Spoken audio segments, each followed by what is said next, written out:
xam ni mi ngi ko doon amal moom ak ñoñom ña nekk nag ci gox yooyee rawatina ci arrondissement bu Agnam moom député bi di Farba Ngom yëkkati na ay kàddu jëm nag ci élection falum député yi ñu war a amal ci lu yàggul dara mu ni kon Macky Sall dina ñëw fii ci réew mi te itam dana amal campagne bi moom mi nga xam ni moom la ñu tabb mu nekk rek tête de liste bu coalition Takku Wallu mu ni Macky Sall nag bu yeboo rek ñu xam ni kon dina ñëw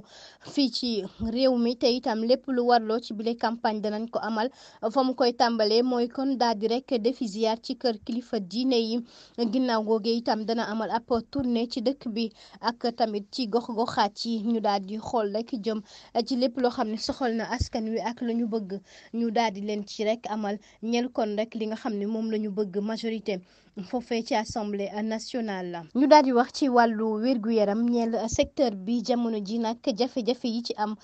mu mel ni liggéeykat yi nekk ci hôpital de la Paix ak hôpital régional bu Ziguinchor dañoo mer ba futu ñu nekk ci hôpital de la Paix nag jël nañu dogal ni kon danañu amal rek grève ci diiru ñaari fan nag ndekki ni suba lañu koy daal di tàmbali ñu nekk ca centre hospitalier bu région bu Ziguinchor ñoom itam ñu ni kon danañu rek tàmbali seen grève bi ñaar fukki fan ak ñett ci weeru octobre ki yore seen kaddu bu intersyndical bi ñoom liggéeykat yooyee ci hôpital de la Paix bu Ziguinchor docteur Marc Manga daal dinay xamle ni rafetlu na kon rek diggante waxtaan bi nga xam ne am nañu ko ak njiitu conseil d'administration ak directeur régional bu santé bu Ziguinchor ak jëwriñ bi ñu dénk wàllu wérgu yaram kon mu ni ginnaaw tontu bi nga xam ni def na ko ca la ñu bëgg ak itam rek waxtaan yi nga xam ne ñu ngi koy amal jamono ji mu jàpp ni lañ ca jot rek corfati kon daal di nay dal xel waaye itam ñeel mesures yi nga xam ne ña ngi leen di xaar ngir alam bi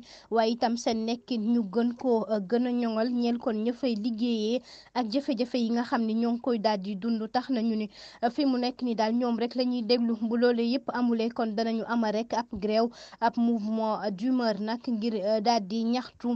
ca la nga xam ne moom la ñu bëgg waaye itam amal plan d'action di leen xaar nag ngir ñu saafara li nga xam ni moom la ñuy dund.